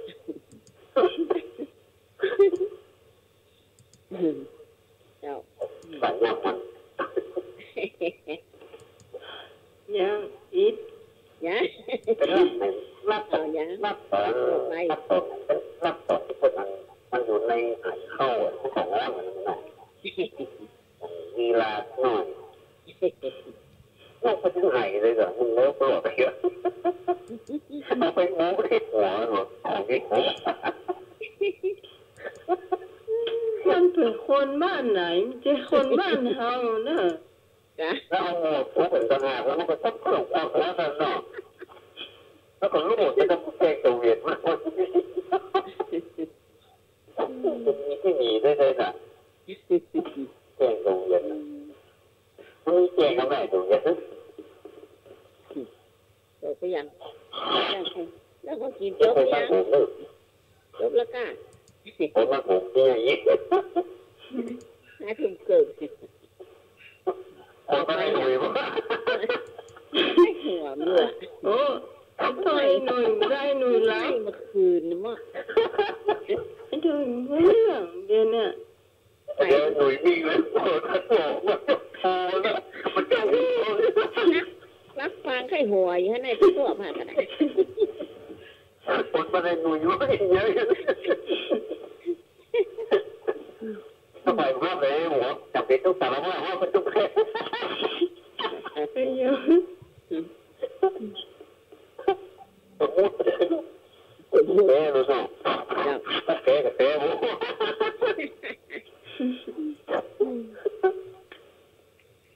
อ้าวหมดละ ไอ้ตีแน่ๆนี่วันเดียวนี่เอาหมูน้ำหาไข้หัวขนาดไหน ไข่พิพาจ้ะ จ้ะ โอ้วันนี้ผมได้ยินเสียงพิพาเนาะ พิพาไปไหน อยู่บ้านจ้ะ จ้ะ สงสัยได้สตางค์โทรศัพท์หมด เอ้ยนี่ว่าวิทยุดู ดีละ ดีแล้วบอก จ้ะ เจ้าเอา จังรักไข้หัวตอนเขาเล่าเจียน่ะ เชี่ยยังมีสักเรื่องก็แล้ว เจียไอ้มี ไอ้เทศกาลเจ้ามีนี่ มีกับวันนี้ท่านสมัครสมัยอยู่นะ มีกับเจีย อันนี้มีการคาถาอายุยืนคาถาอายุยืนอย่างเดียวอันนี้ ว่าไงแม่ ฮะจะมีคาถาอายุยืนเอาก่อนจะฟังก่อน ครับ น้องหน่อยฟังก่อน เจ้า เนาะมันมี15 ข้อก็เด้ออันที่หนึ่งนะดื่มน้ำเป็นยา ครับ จ้ะข้อสองกินปลาเป็นรักข้อสามกินพักเกินกึ่งข้อสี่ไก่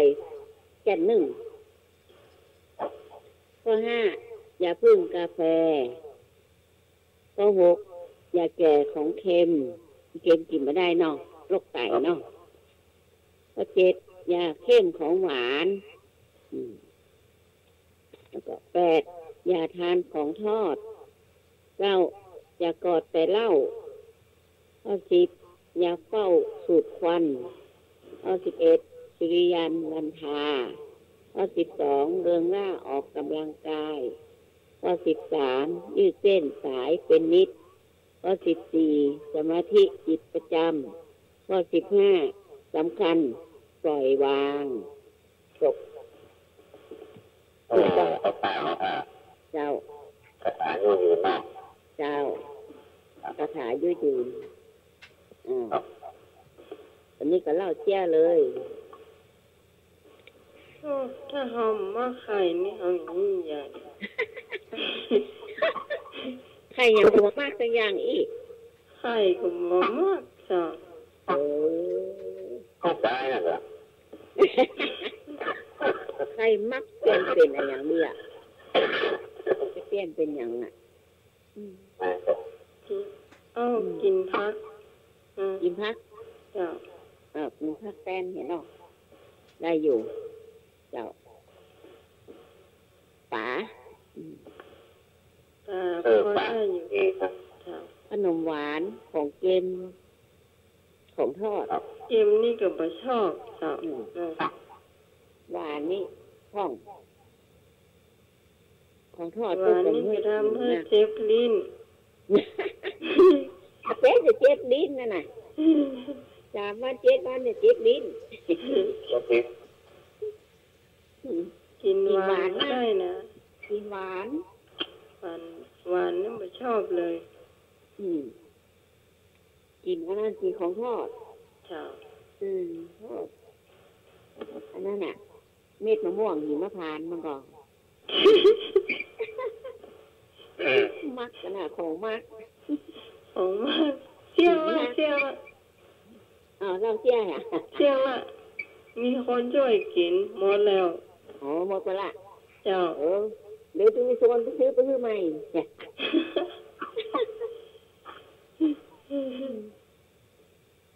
นัดกันเนอะที่30นี่นะจ้าที่30แน่นอนเกียร์นะเจ้าหน้านี่มันเป็นหน้ามีสัตว์มีมือมีสัตว์มันตัดไปออกตรงไหนล่ะมีคนคนหนึ่งมีคนในข้างขนาดผมในข้างขนาดว่าเฮาเนี่ยว่าเฮาเดี๋ยวไม่วางกันเนอะเจ้าคนอื่นคนเล่าแย่มันต้องเรื่องหนูก็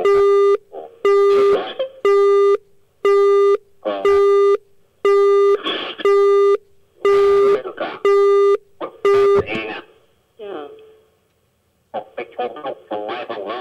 เนาะคนเป็นมือเป็นมือกับเจ้ามาเจอใส่หน้ากากอย่างนี้นะเดี๋ยวไปหรอกคนอื่นเล็กไปไปอย่างเงี้ยเป็นมือเป็นมือเนาะเอาเปลี่ยนขึ้นมาทางเชียงใหม่ใจทำงานหนักอะไรทานเค็มอ่ะทานเค็มแล้วเป็นไง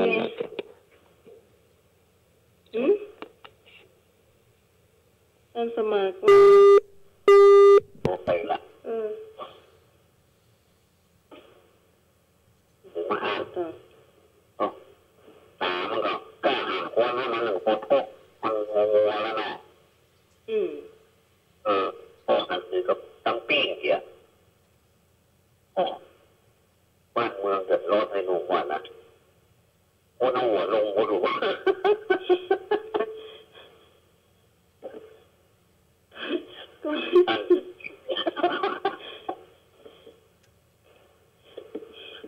้านเมืองเดือดร้อนแม่เสือมันมีคนมีไม่รู้หน้ามันมีพูดเลยประกอบอ่ะคนเอาหัวลงก็ต้องเดือดร้อนขนาดจบแล้ว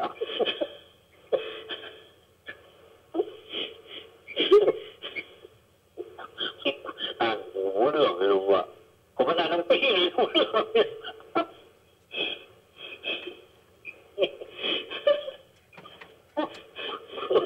อันนี้คุณเดียวหัวเราะต่อ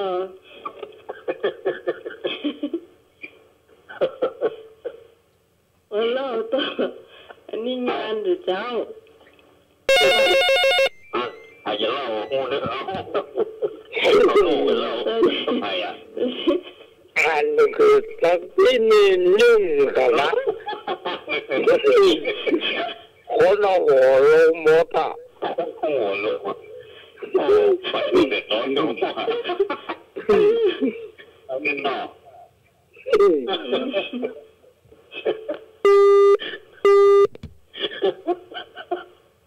แต่นี่เป็นเรื่องทิ้งเจ้านี่ไม่ได้เจ้าไม่ได้อันนี้เดี๋ยวนั่งโต๊ะเดียวกันเนี่ยไม่ใช่หมายที่ไหนจ้ะพ่อหมายเนี่ย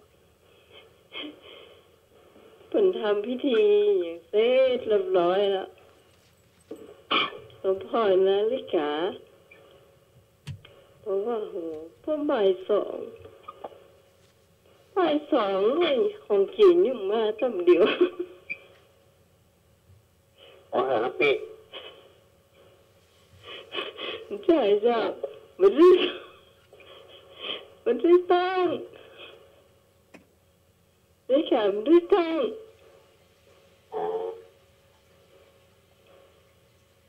ใช่แน่แขมได้ตั้งเวลาไว้เขาว่าโหยังถึงบ่ายสองแล้วอ่ะเที่ยงแล้วไอ้กระสั่งอาหารมาก็ยังมาทำเดียวนะ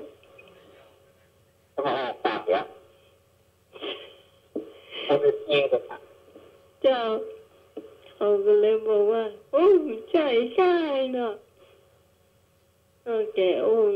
หลงลืมผมไม่ได้ถือสาไม่พอนะกะมันก็แม่นะมันได้ตั้งหรอ เป็นบ่ายสองแต่พอก็พอปีนั้นเนาะวันหนึ่งเกิดรถเนี่ยพอบ่ายสองก็เข้ามาเลยนะเนาะแต่เจ้านี่ก็อาหารมาจ้าแต่ที่เสร็จเรียบร้อยที่เจ้าก็นั่งรอเจ้าอ้อยร้านนี้มีห้องอ่ะแกะไปละให้แซ่บไปละถ้าไม่บุญมีอย่างมากครับเราทั้งปีเรียบร้อยแล้วน้องใหม่ก็เล่าไปละเล่าไปน้อยเดียวเนาะ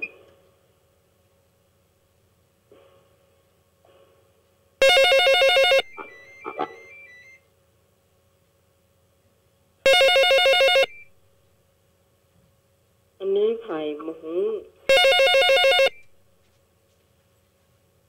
ครับ เจ้าผมว่าไม่เกี่ยงนะเนอะมันมีเจ้ามีอย่างอ้อก็ได้อ้อบึ้ดถึงเวลาแล้วก็ครับถึงแล้วผมขอถามสักข้อนะครับเจ้าเวลาเช้าราศีอยู่ที่ไหนเวลาตอนกลางวันราศีอยู่ไหนตอนเย็นราศีอยู่ไหนสมมติว่าท่านเป็นตอนเช้าอยู่ที่หน้าบ้านมันเกลือกันเด้อตอนเช้าราศีอยู่ที่หน้าตอนกลางวันราศีอยู่ที่อกตอนเย็นราศีอยู่ที่เท้าล้างเท้าก่อนนอนแล้วก็เจ้าครับผมถามข้อนะครับเจ้าพี่ดาคนโตคนใหญ่ของครับกับเวลาผมชื่อหยังแล้วคนเล็กชื่อหยังครับประการตอบน้องทางบ้านให้ตอบกับพ่อก้าพี่ดาคนเขาชื่อว่าหยังพี่ดาคนว่าชื่อว่าหยังคนเขาหมายถึงคนโตมีที่ดากี่คนมี77คนคนหน้าเนาะครับมี7คนลูกเขาเกิดบิลพัดบิลผมกับบิลผมนะครับที่ท่านนั้นนักท่านปัญหาที่โดนตัดคอ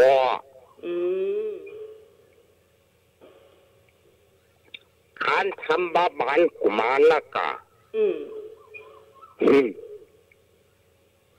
ผมขออ่านในหนังสืออันเนี้ยปฏิทิน150 ปีเนี่ยกูว่านั่งไปฟังนกมาหรอมันหูภาษานกมันไปอยู่ที่นกกู้กันนั่นหรอครับมันเลยตอบได้จ้ะผมถามว่าที่เราคนเขาชื่อหยังที่ตาโคลาชื่อหยังไอ้ชาวประการตอบเจ้าตอบเลยครับโอ้ดูขนาดลืมนี่คนอื่นจะตอบได้วะมองไงดิเดี๋ยวต่อยากินยาแก้ไปต้องมาดู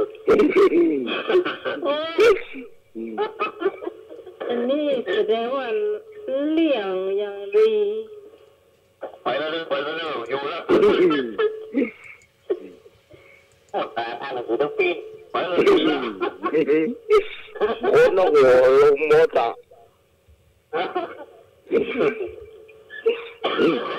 ไปถูกมาแล้วไอ้ก็ดีไอ้ด้วย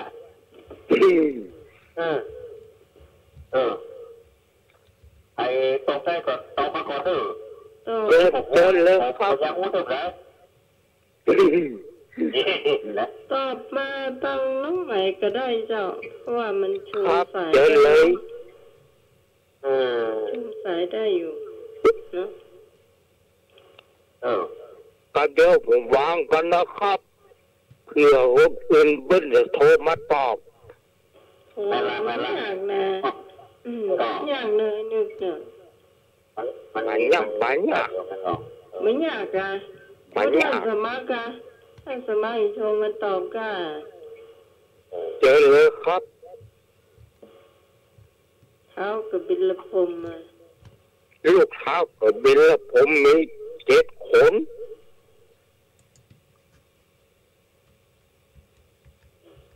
คนละชื่อว่าหยังคนเขาชื่อว่าหยัง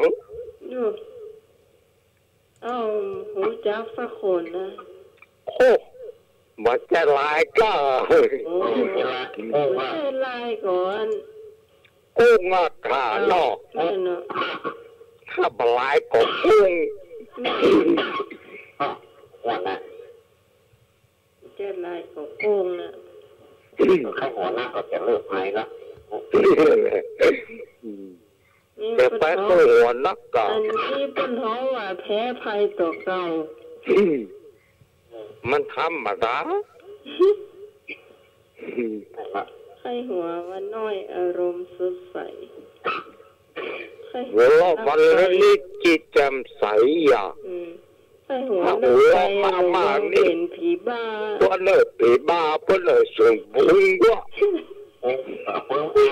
ปีไหนเนี่ย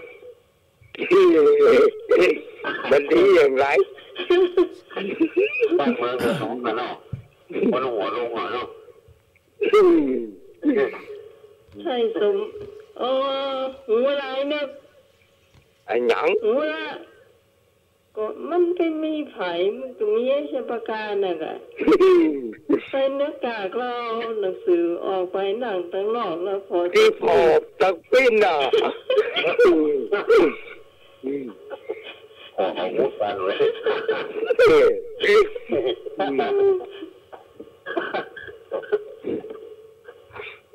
วันนี้พอทำงานแล้วบ้านเมืองเดือดร้อนบ้านเมืองโอ้ตอบได้ละตอบได้ละครับลูกครับก็เป็นละผมอ่ะ ไม่ได้คณะเฉพาะการไม่ได้เลย คนแรกก็คนหยังก็คนแรกก็คนหยัง คนแรกก็ คนแรกก็คนละ คนแรกก็ทุ่งสะเทวีอ่ะ ถุงซักนี่วีแม่ละครับคนเขาคนละหรอ คนล่าหมูเดียวกัน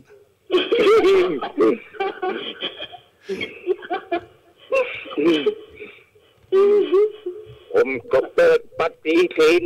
150 ปีละ คนล่าคือนางจิมมิทาเทวี มาแจ้ครับยังมาแจ้เตี้ย มโหธรเทวี มาอุทธรณ์ดูครับ ถูกปะ ถูกแล้วครับมาอุทธรณ์ คนกลางมันชื่ออย่างหรอ คนกลางเนี่ยหมูนะครับโอ้ตัดเขาตัดตั้งสาย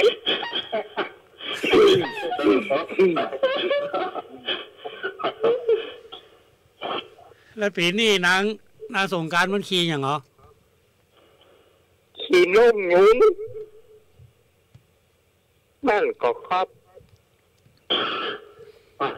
แม่ละ ครับ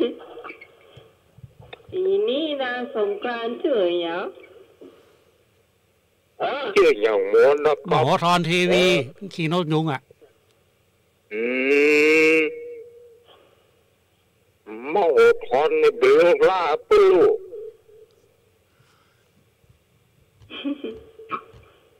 แล้วปีนี้นางสงการมันขี่อย่างหรอขี่หมูก็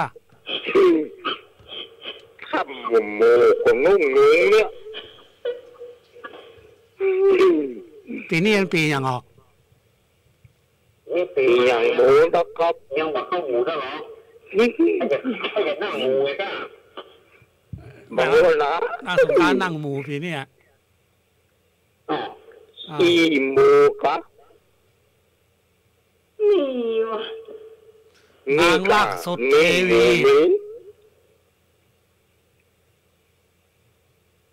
ชื่ออย่างนางกาไก่เนี่ย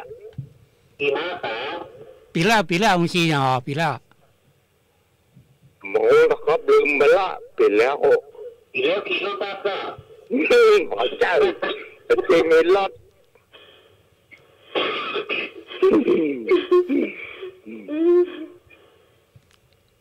โอ้ปีนี้นี่จะขี่ม้าขาวเด้อคืออยู่บนรถใช่ไหมล่ะขี่ม้านี่หมีแต่รถนี่หมูหมีมันจะขี่เหนือรถทอนด้วยม้าขาวอ่ะพระเจ้าไปพระเจ้าก็ ขี่ม้าขาวนางมณฑาเทวีอ่ะครับมณฑาเป็นทุกกระโจมอย่างเราตามกระโจมหูเนี่ยพอนับด้วยแก้วประวานเนี่ยมือขวาถือดอกบัวไว้อ่ะเนาะมือซ้ายถืออย่างเล็กเป็นบอกมือขวาถือเข็มมือซ้ายถือไม้เท้าถูกครับอันนี้มือขวาถือดอกบัวนะจ๊ะมือขวาถือดอกบัวแล้วมือซ้ายถือสารางานนักก็มันแม่ละจังแล้วนะมันแม่หรือว่าที่แม่ละบนเหนือรถพอได้ม้าขาวอ่ะปล่อยหน้าไปตามหัวมันออกอ่ะ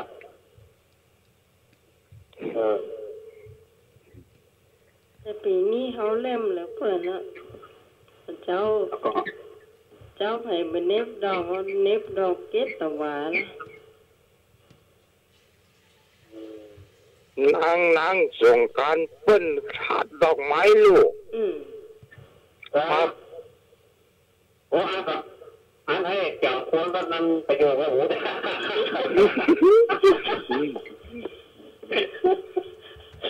ให้จะลูกโอ้มันได้หนึ่งคือต้องปีนึงผมว่าใจเนอผมขอออกตัวเตอปัจจัยทุกสิ่ง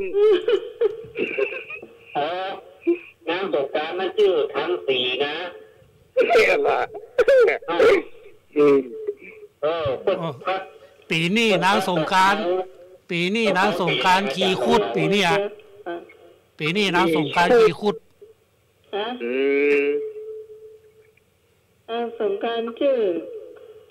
ทุ่งสะเทวีทุ่งสะนครเขาปีนี้นางสงการปี 2562 นามว่าทุ่งสะเทวีเสด็จมาเหนือหลังคุดก็เป็นเนดอกหนาเนดอกเกตวายังโบวิดสมัยประดอกประดังมือขวาถือสังมือซ้ายถือกงจักรป้าจะหายบ้องในเรื่องปีนี้นะกงจักรเป็นดอกบัวนะคะ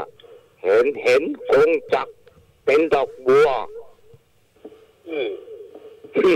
อันนี้ตามในมหากูเกิลนะอันนี้ผมว่าในปฏิทินปีเมืองล้านนาครับเนี่ยมันบอกว่านางสงการปี 2562 นี่ชื่อว่านางทุ่งสะเทวียืนไหลคุด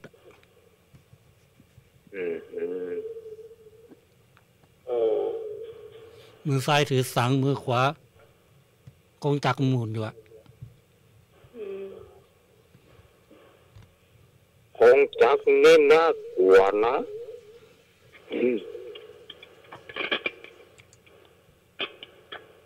ตีกันแล้วครับอาจารย์ครับนมัสการครับ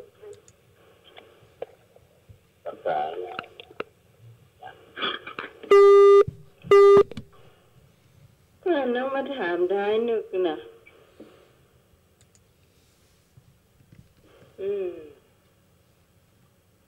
อย่างผมภายมีมก่อนข้างเห็นบางทีนาทีอะผมสักคำถาม ไอ้บุญมีก็เจ้าคำถาม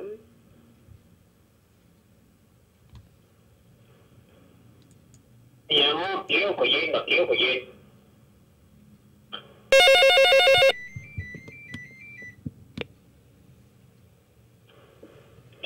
เจ้าพงจากมุนอยู่ก่อนฮะพงจากนางมุนอยู่ก่อนพูดดังๆพงจากมุนอยู่เนาะ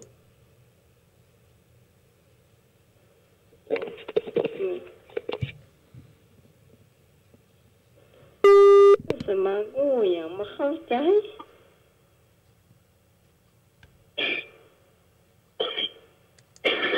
ไอ้ก็นั่นนี่แต่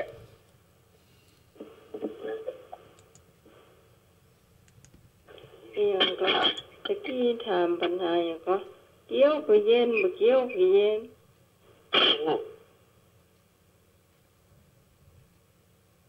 มีว่ะ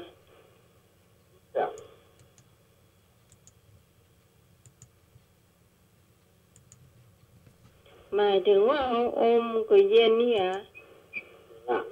น้ำแข็งนั่นก็เนาะ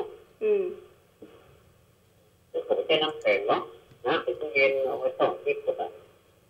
ตู้เย็นเดี๋ยวเนาะเดี๋ยวนี่เดี๋ยวก็เย็นนะเดี๋ยวนี่มันน้ำกระได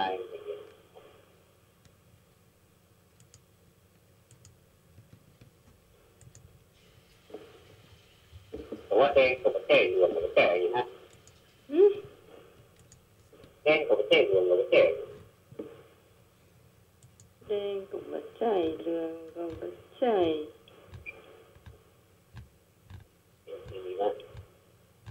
เป็นผลไม้ก็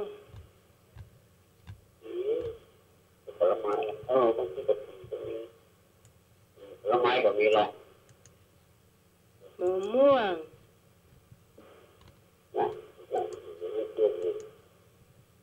ก๋วยเตี๋ยว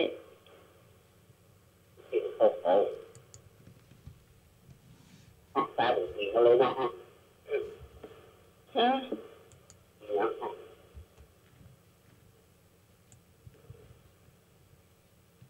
หน่อยนิดหน่อยที่ตาได้หรอก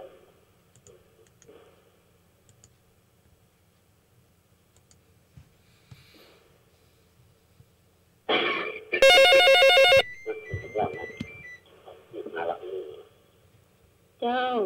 ชอบน้ำแกงใส่จิ้ววิวอะไรอะไรน้ำแกงใส่จิ้ววิวน้ำแกงใส่จิ้ววิวเจ้าถูกมันคืออะไรก็ให้ตบน้ำสีเนี่ย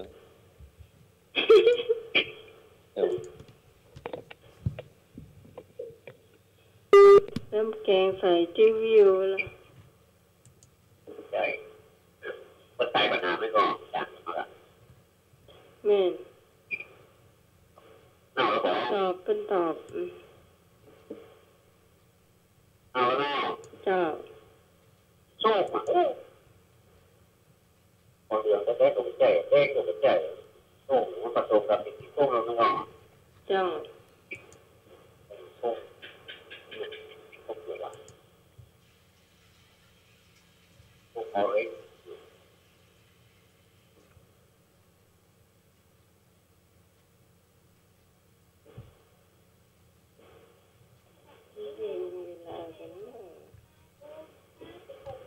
โอ้เจ้าจะหมดเวลาละคุณผู้ฟังที่ฟังรายการอยู่เจ้ามาล่ำมาลากันก่อนเนอะจะหมดเวลาละเจ้า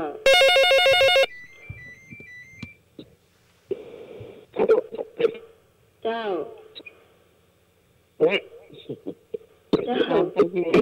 มันโผล่ตั้งปีนเนี่ยเอาละโทรศัพท์ไม่บุญไปอย่างครับปีนก่อนต่อโพสต์ต่อปีมาก้ามันทำแบบปีนบ้านดูเดือดร้อนอ่ะเจ้า วันนี้หมดเวลาแล้วเนาะเจ้าไปอาจารย์ก่อนเจ้าไปศาสตราจารย์สวัสดีอาจารย์ประการสวัสดีน้องหมายเจ้าสวัสดีทุกคนเด้อที่หลับมานอนเด้อไอ้หนุ่ยนี่หลับไปละเจ้าพูดปากันทำไมเนาะเจ้าสวัสดีเจ้าไปไหนข้างนอกไอ้หนุ่ยมีภารกิจตอนตี 4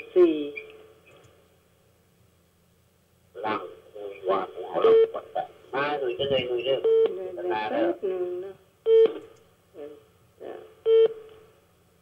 สักคำนึงจะสวัสดีครับ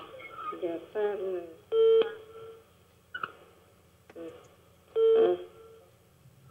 จะดีสวัสดีครับเจ้าผมขอรู้ทุกคนทุกท่านนะครับเจ้าอันนี้ผมสิ่งศักดิ์สิทธิ์ทั้งหลายผมขอทุกคนทุกท่านนะครับเจ้าครับสวัสดีครับเจ้า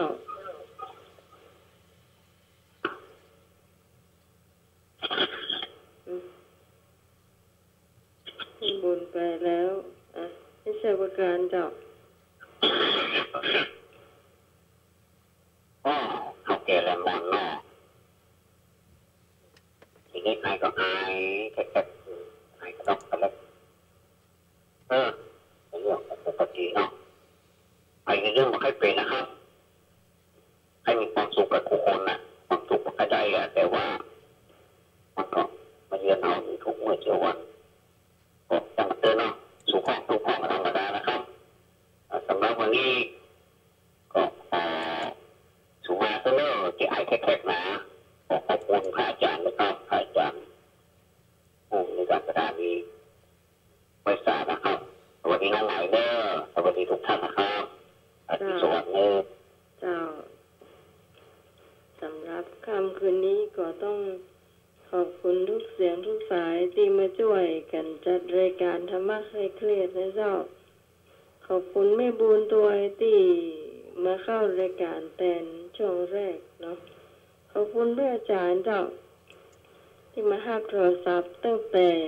ชั่วโมงแรกถึงตอนนี้จะเที่ยงคืนแล้วเจ้า3 ชั่วโมงเต็มๆเนาะที่ให้ความเมตตากับรายการนี้มาโดยตลอดพระเจ้าพิสมัยสุริยุดรเจ้าก็ต้องลาคุณผู้ฟังไปก่อนวันพรุ่งนี้เจ้าเอามาพบปะกันใหม่เจ้าสำหรับค่ำคืนนี้ขอบคุณทุกคนสวัสดีเจ้า